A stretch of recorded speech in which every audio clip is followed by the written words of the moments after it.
wambyaye nzacyubaha mu mibereho yanjye ngikorere. Ndashaka kugukunda urushaho, urankomeza iteka nyagasani.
Roho Mutagatifu.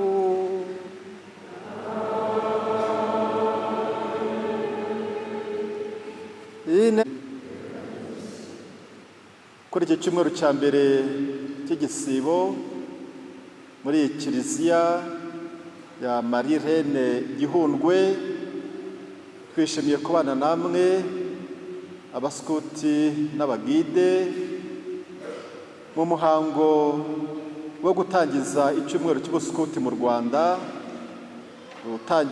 gitangira uyu munsi kikazasozwa ku cyumweru gitaha kuri 20 cyangwa se ku wa gatandatu kuri 28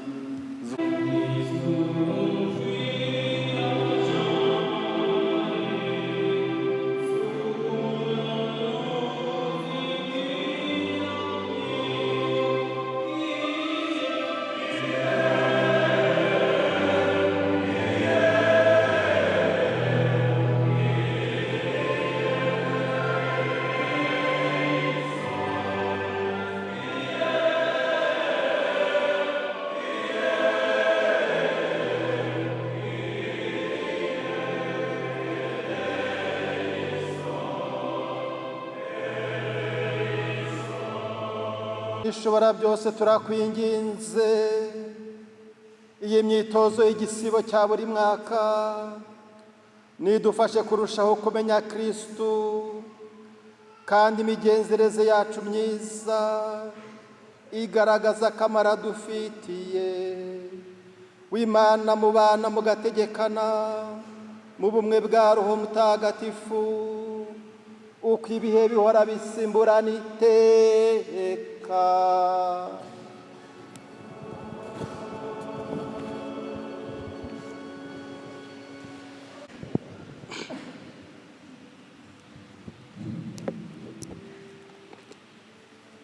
Isomo rya mbere, isomo ryo mu gitabo cy'Intangiriro. Igihe Uhoraho Imana yaremaga ijuru n'isi, yabumbye umuntu mu ibumba rivuye mu gitaka, amuhuha mu mazuru umwuka w'ubuzima, nuko umuntu aba muzima. Ubwo Uhoraho Imana atera ubusitani iburasirazuba muri Edeni, ahatuza umuntu yari amaze kubumbabumba. Uhoraho Imana ameza mu gitaka ibiti by'amoko yose binogeye amaso kandi biryoshye, ameza n'igiti cy'ubugingo mu busitani hagati, n'igiti cy'ubunebwe bw'icyiza n'ikibi. Inzoka yari inyabwenge kurenza izindi nyamaswa zose zo mu gasozi Uhoraho yari yarahanze, ibaza umugore iti, kuko Imana yaravuze ngo ntimukarye igiti cyo muri ubu busitani muryaho. Umugore asubiza inzoka ati, imbuto z'ibiti byo muri ubu busitani dushobora kuziryaho, naho ku mbuto z'igiti kiri hagati y'ubusitani Imana yaravuze iti muzaziryeho muzazikoreho ejo mutazapfa. Izo kubwira umugore iti gupfa ntimuzapfa, ahubwo Imana izi ko umunsi mwaziriyeho amaso yanyu azahumuka maze mukamera nk'Imana, mukamenya icyiza n'ikibi. Umugore arareba asanga cya giti kiryoshye kinogeye amaso kandi cyanashobora gutanga ubwenge, asoroma imbuto zacyo aryaho, aho n'umugabo we bari kumwe. Nawe araryanuka amaso yabo bombi arahumuka, amenya ko bambaye ubusa. Iryo ni ijambo ry'Imana.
Isomo ryo mu gitabo, isomo ryo mu ibara mutagatifu Pawulo intumwa yandikiye Abanyaroma.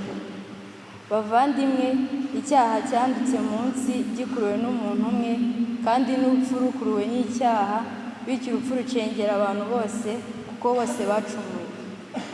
Koko rero, na mbere y'uko amategeko atangazwa, icyaha cyariho ku munsi, nubwo ntawe cyahama iyo nta mategeko ariho. Nyamara urupfu rwaraganje kuva kuri Adamu kugera kuri Musa, ndetse no ku batakoze icyaha kingana n'icyaha cya Adamu, ari we washushanyaga uwari ugiye kuzaza. Ariko ineza ntigira ihuriro n'icyaha. Koko rero, nubwo abenshi bapfuye bazize icyaha cy'umuntu umwe, ineza y'Imana n'ingabire y'ubuntu bw'umwe Yezu Kristu zasesekaye kuri benshi ku buryo busumbijeho. Kandi rero ingabire ntiyagereranywa n'icyaha cy'umwe, kuko icyaha cy'umwe cyaciriwe urubanza rwo gucibwa, naho impuhwe zigiriwe ibyaha byinshi zigeza ku butungane. Niba koko urupfu rwaraganje rutewe n'umuntu umwe, rutewe n'icyaha cy'umuntu umwe, ku buryo busumbijeho, abahabwa ineza n'ingabire zitabarika z'ubutungane bazaganza mu bugingo babikesha umuntu umwe Yezu Kristu. Bityo rero, nk'uko icyaha cy'umwe cyatumye abantu bose bacibwa, niko n'igikorwa cy'ubutungane bw'umuntu umwe kizatuma abantu bose bahabwa ubutungane butanga ubugingo. Koko rero, nk'uko ukutumvira k'umuntu umwe kwatumye benshi icyaha kibahama, niko n'ukumvira k'umwe kuzatuma benshi baba intungane. Iryo ni ijambo ry'Imana. Amen.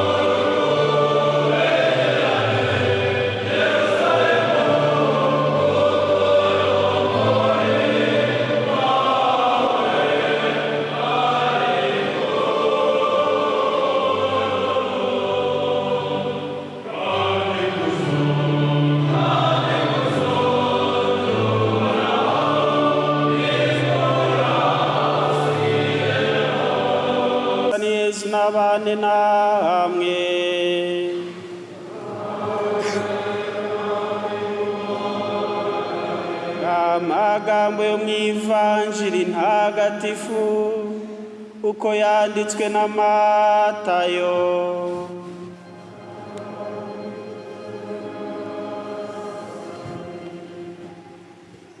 Muri icyo gihe Yesu amaze kubatizwa ajyanwa na Roho Mutagatifu mu butayu kugira ngo ashukwe na Sekibi. Asiba kurya iminsi 40 n'amajoro 40, hanyuma arasonza. Nuko umushukanyi aramwegera aramubwira ati, niba uri umwana w'Imana tegeka aya mabuye ahinduke imigati. Yesu aramusubiza, yaranditswe ngo umuntu ntatungwa n'umugati gusa, ahubwo atungwa n'ijambo ryose rivuye mu kanwa k'Imana. Nuko umushukanyi amujyana mu murwa mutagatifu, amuhagarika ku gasongero k'ingoro, maze aramubwira ati, niba uri umwana w'Imana ijugunye hasi, kuko handitswe ngo izategeka abamarayika bayo bazagusama kugira ngo udasitara ku ibuye. Yesu aramusubiza ati, biranditswe kandi ntuzagerageze Nyagasani Imana yawe. Umushukanyi yongera kumujyana ku musozi muremure, amwereka ingoma zose z'isi n'ubukire bwazo. Nuko aramubwira ati, ibyo byose nzabikugabira numpfukamira ukandamya. Yesu aramusubiza ati, girayo Sekibi, kuko handitswe uzaramye Nyagasani Imana yawe, ube ari we uzakorera wenyine. Umushukanyi amusigaho, ubwo abamarayika baramwegera baramuhereza. Iyo ni ivanjiri ntagatifu.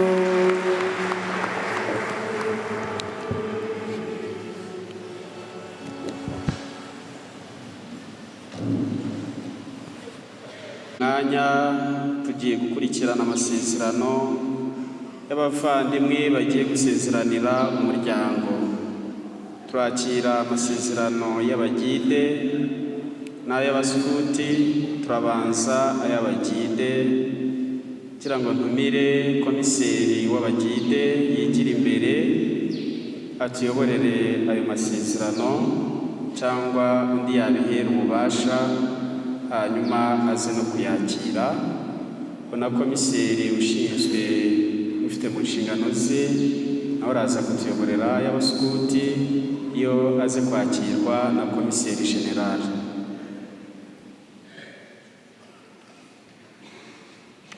Yesu akuzwe. Yego, nk'uko mwatubonye mu gitambo cy'Ukarisitiya, turi abagide ndetse n'abaskuti. Abaskuti bagiye gutangiza icyumweru cyabo cy'ibikorwa bibaranga. Twebwe uyu munsi ni umunsi wo kubisoza tunakira amasezerano y'abagide biteguye. Rero umuryango w'abagide mu ncamake ni umuryango udaharanira inyungu, wita ku burere n'uburezi bw'umwana w'umukobwa, bumufasha kuva ku rwego rumwe azamuka akitinyuka, akiyobora ndetse akabasha no kuyobora abandi. Umuryango w'abagide washinzwe n'umugabo witwa Baden Powell, aduha inshingano zo kurera barumuna bacu. Niyo mpamvu muza kubona umuryango wacu urimo ibyiciro byinshi by'abagide. Harimo abana bato bo guhera ku myaka 5 kugera ku myaka 12 twita inyamanza. Hakaba abagide guhera ku myaka 13 kugera kuri 17. Hakaba n'abagide bakuru bo guhera ku myaka 18 kugera kuri 35. Natwe bakuze twitwa abakadre. Twese tukaba dufatikanya kugira ngo turere barumuna bacu. Ndatinze rero mu muryango wacu w'abagide dusezerana gufasha bagenzi bacu, tugasezerana gukorera Imana ndetse no gukorera igihugu. Niyo mpamvu muza kubona dufite idarapo ry'umuryango, tukagira iry'igihugu ndetse na Bibiliya.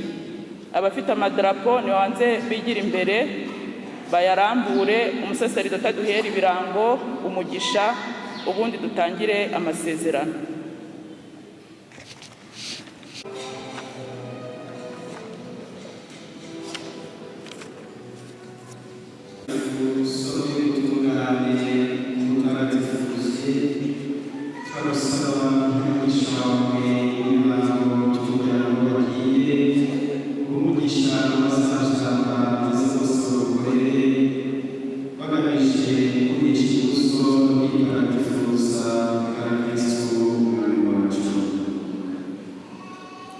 Yego, mu muryango wacu tugira amahame remezo ari ukuri, ubwitange n'ubunyangamugayo, tukaba duharanira gusiga isi ari nziza kurusha uko twayisanze. Kubanza ku cyiciro cy'inyamanza, uyu munsi harasezerana inyamanza 9, abagide 24 ndetse n'abagide bakuru 17. Anje ku isante harimo Uwacu Rim Justine, Niyomukiza Solange. Cyane murashaka iki? Ku mpamvu ki? Ni iyihe nyungu mubitegerejemo? Muzamaramo igihe kingana gite?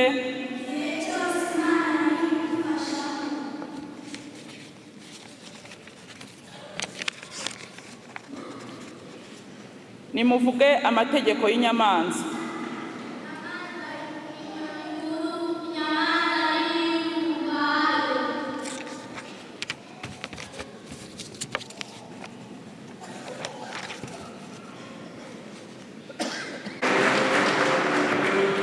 Sari,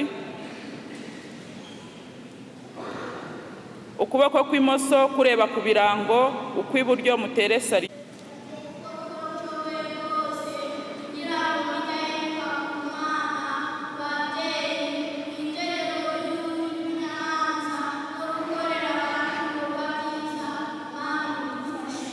Fix.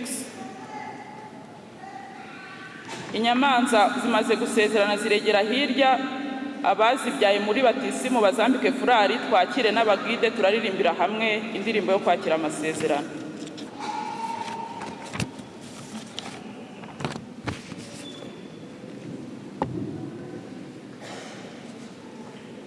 Ndashaka kugukunda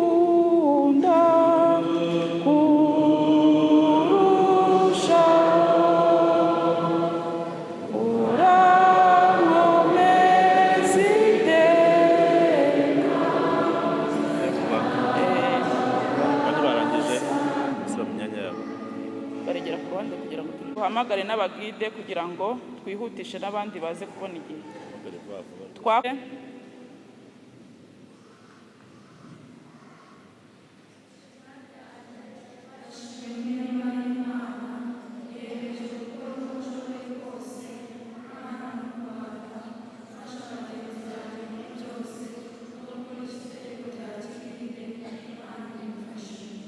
Kuva ubu mwinjiye mu muryango mugari w'abagide n'abayobozi. Fix.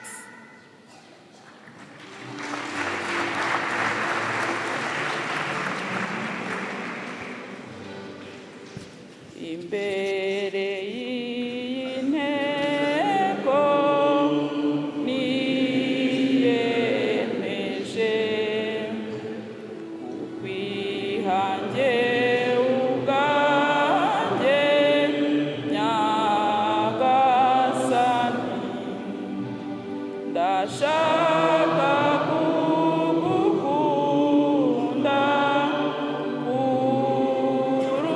kurushaho, urankomeza iteka Nyagasani.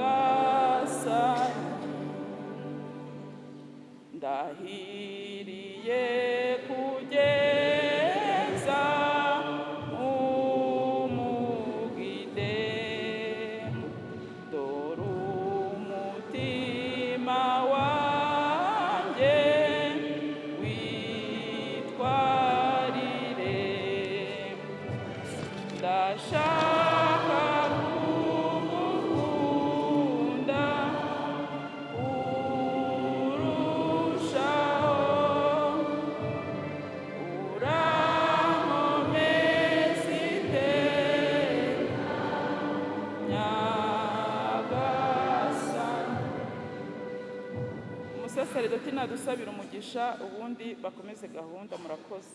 Mwana Data na Mwana na Roho Mutagatifu.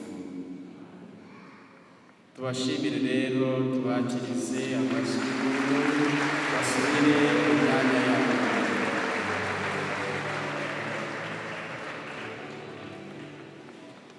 Mu gihe wungirije umuryango w'abaskuti muri aka karere ka Rusizi, ariko nkaba ndi na chef d'unité umurezi w'abaskuti wabihuguriwe, nkaba rero ndi kumwe na mugenzi wanjye Providence nawe wahuguwe. Nasabaga François Xavier niba ari hafi nawe ko yakegera imbere nka chef d'unité wahuguwe kugira ngo tuze gufatanya kwakira amasezerano. Ndongera gusaba ari abashefu d'unité nabo bahuguwe ariko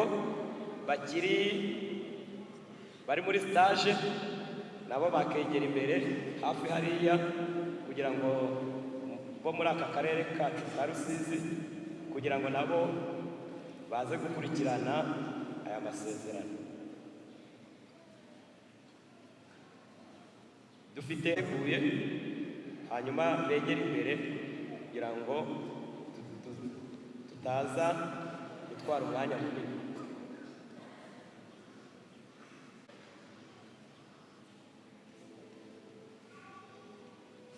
Hanyuma rero turahera. Izina ryanjye ni Praveza Providence, nkaba ndi ake w'abatoni.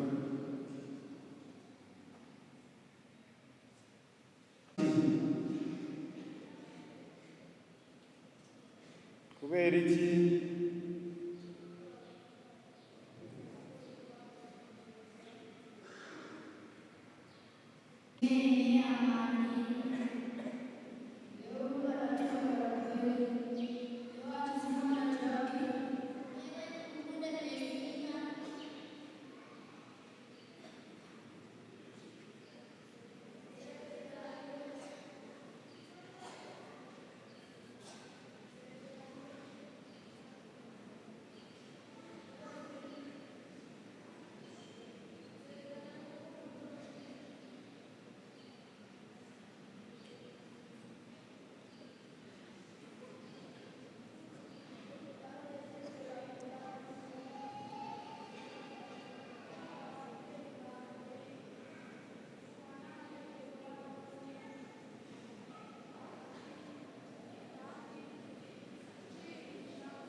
umugisha wawe kuri aba batoni, maze ubwo bamaze kugusezeranira kwinjira mu muryango ubakomeze ubarengere, ubahe umugisha wawe kugeza igihe bazasezeranira kuba abaskuti, ku izina ry'Imana Data na Mwana na Roho Mutagatifu.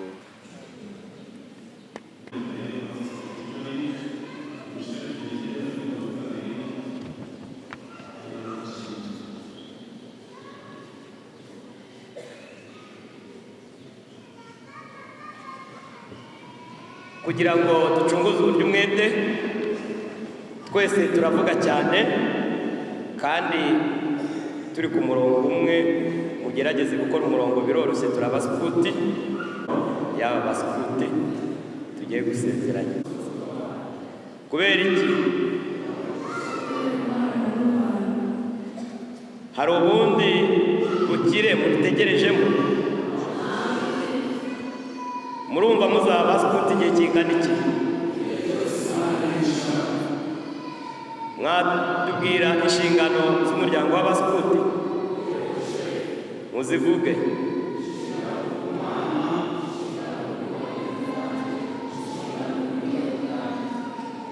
Mwatubwira amategeko y'umuryango w'abaskuti muyavuge.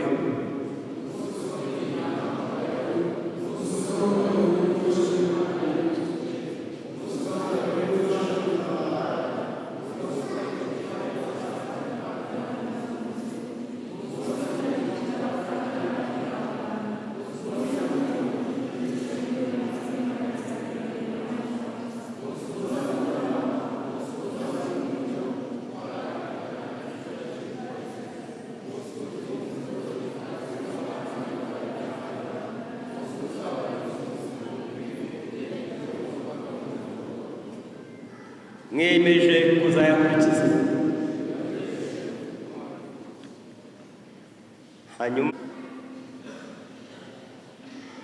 turavugira rimwe, njyewe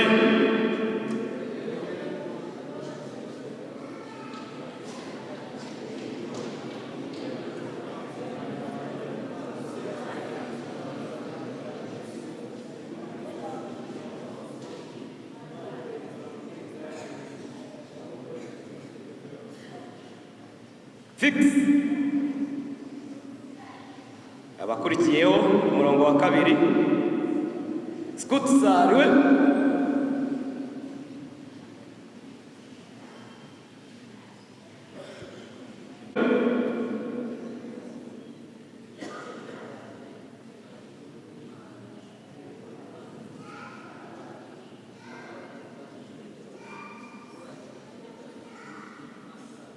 fix.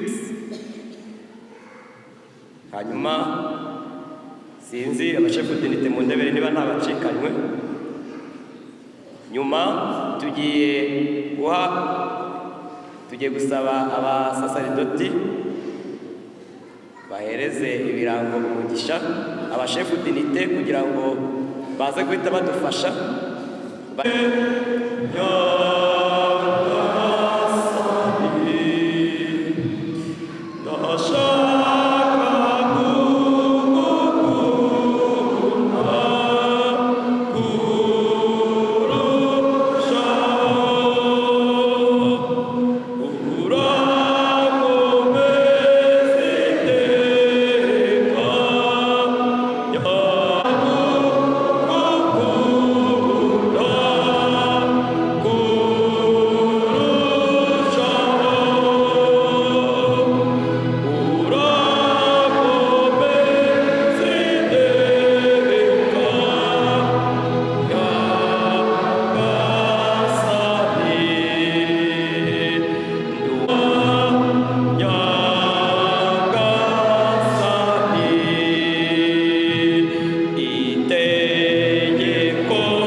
kinyura Imana Data ushobora byose.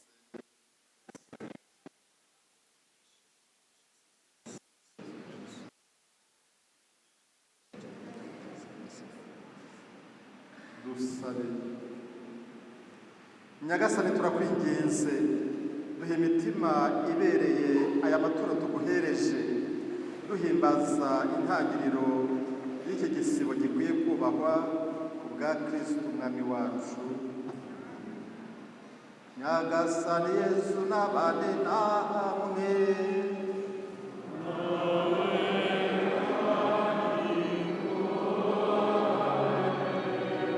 Imitima yanyu nihugukire iby'ijuru.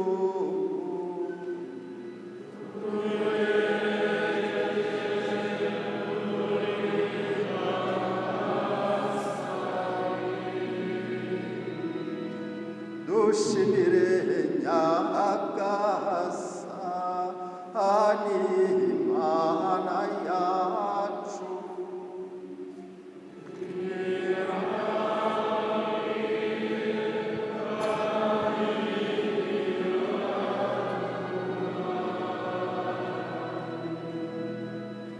Ni koko birakwiye kandi biratunganye, ni ngombwa kandi birimo agakiza ko tugushimira iteka n'ahantu hose. Nyagasani dawe nyir'ubutagatifu, Mana ishobora byose, ugahora witeka ku bwa Kristo umwami wacu. We wasibye ibyo kurya by'isi mu minsi 40, yagennye atyo uburyo bwo kwihana. Igihe kandi atsinze ibishuko byose bya ya nzoka ya kera, yatwigishije natwe kuziba isoko y'ubugizi bwa nabi, kugira ngo mu gihe duhimbaza iyobera rya Pasika dufite umutima ukwiye, dushobore kugana Pasika izahoraho iteka mu ijuru. Nicyo gituma twifatanya n'inteko y'abamarayika n'abatagatifu tugahanika indirimbo y'igisingizo cyawe, tuvuga ubudahwema tuti:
none duteraniye imbere yawe twifatanyije na kiliziya yose kuri uyu munsi w'icyumweru kugira ngo duhimbaze wa munsi mugire Kristo yazutseho akava mu bapfuye maze ukamukuza mwicaza iburyo bwawe. None rero mubyeyi wacu turagusaba tubwisunze ngo usakaze roho wawe kuri aya maturo maze uyatagatifuze kugira ngo ahinduke atubere umubiri n'amaraso bya Yesu Kristo umwami wacu. Igihe yari agiye kugabizwa ububabare n'urupfu ku bushake bwe, yafashe umugati arashimira arawumanyura, nuko awohereza abigishwa be avuga ati nimwakire maze murye mwese, iki ngiki koko umubiri wanjye ugiye kubatangirwa.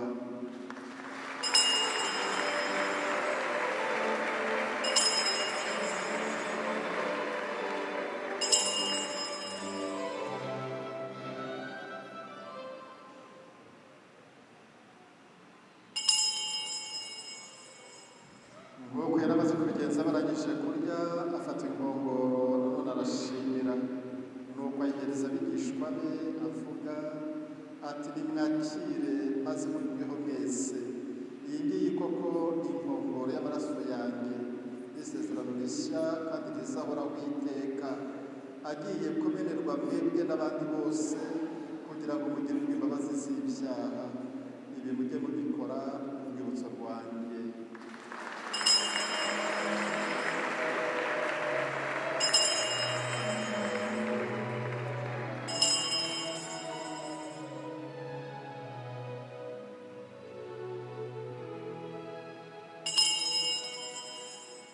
Iri ni iyobera rikomeye ryo kwemera.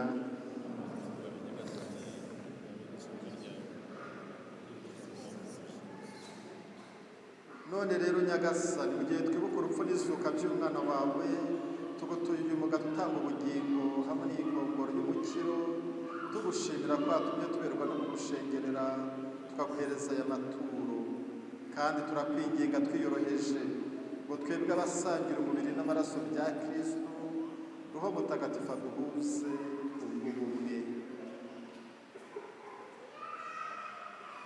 Nyagasani, wibuke kiliziya yawe yogeye ku isi hose, maze uyihegure ijya mbere mu rukundo, hamwe na Papa wacu Leo n'umwepiskopi wacu Edouard n'abatorewe umurimo wa Ritari bose.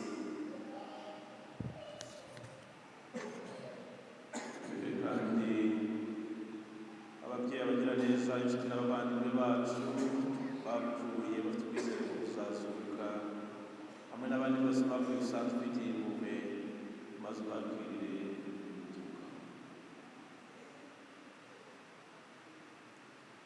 Turakwinginze ngo natwe twese utugirire impuhwe, maze tuzashobore kugira umwanya mu bugingo bw'iteka hamwe na Bikira Mariya umubyeyi muhire w'Imana, Yosefu mutagatifu umugabo w'indahinyuka, intumwa zawe ntagatifu, abatagatifu duhimbaza uyu munsi, n'abandi batagatifu bose bakunyuze ku ibihe byagiye bisimburana, nuko hamwe nabo tuzagusingize tukurata ku bwa Yesu Kristo umwana wawe.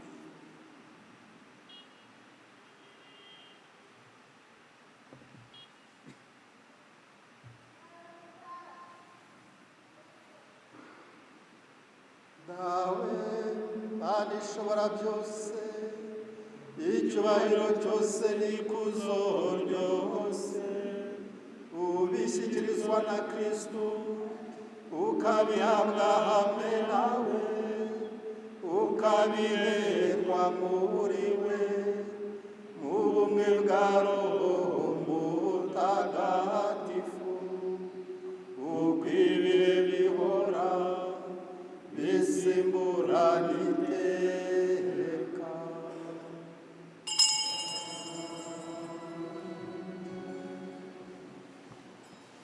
Nk'uko twayibwirijwe n'Umukiza wacu akabitwigisha kandi akabidutegeka, dutinyutse kuvuga tuti: Dawe uri mu ijuru,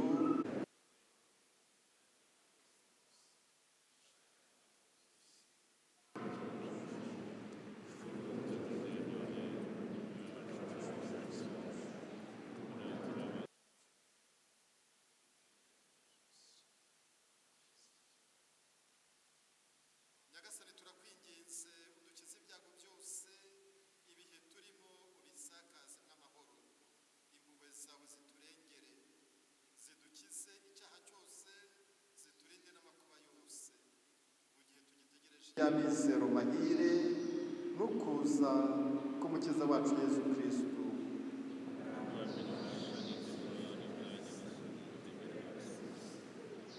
Nyagasani Yesu Kristo, wewe wabwiye intumwa zawe uti mbasigiye amahoro mbahaye amahoro yanjye, ntiwite ku byaha byacu ahubwo wite ku kwemera kwa kiliziya yawe, maze ku bushake bwawe uyihe amahoro kandi uyibumbire mu bumwe, wowe ubaho ugategeka iteka ryose. Nimugire iteka amahoro ya Nyagasani, nimwifurizanye amahoro.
kwihange ubwanjye nyagasani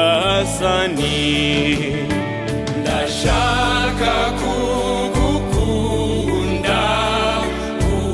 kurushaho urankomeza iteka nyagasani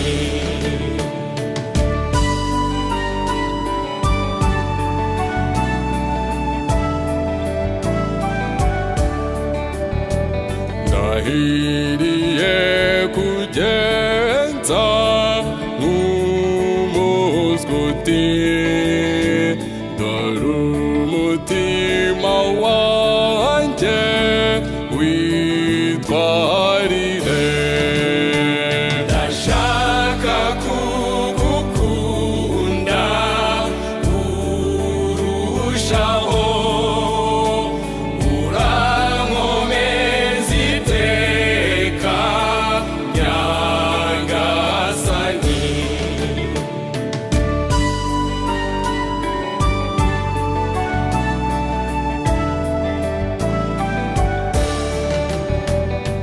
igihugu cyambyaye nzacyubaha mu mibereho yanjye ngikorere ndashaka kugukunda kurushaho urankomeza iteka nyagasani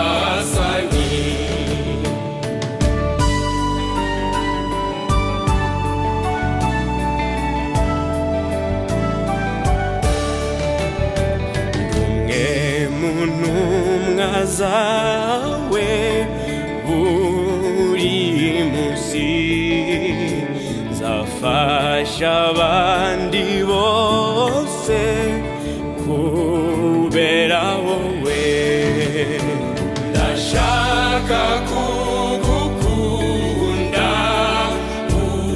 kurushaho urankomeza iteka nyagasani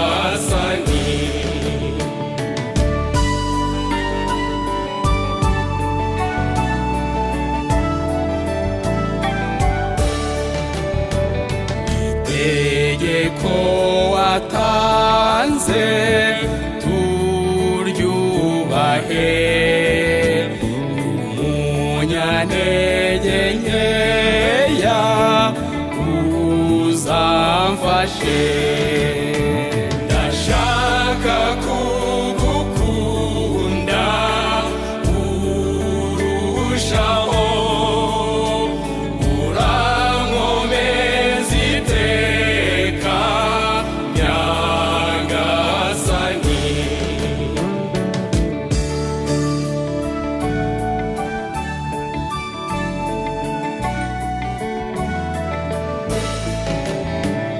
imbere y'inteko niyemeje kukwihange ubwanjye nyagasani urankomeza iteka nyagasani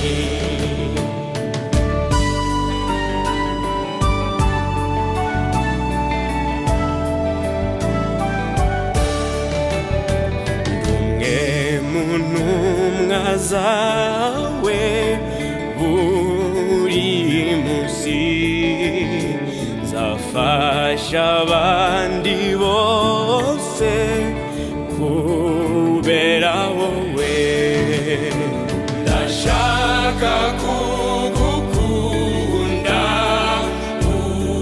kurushaho urankomeza iteka nyagasani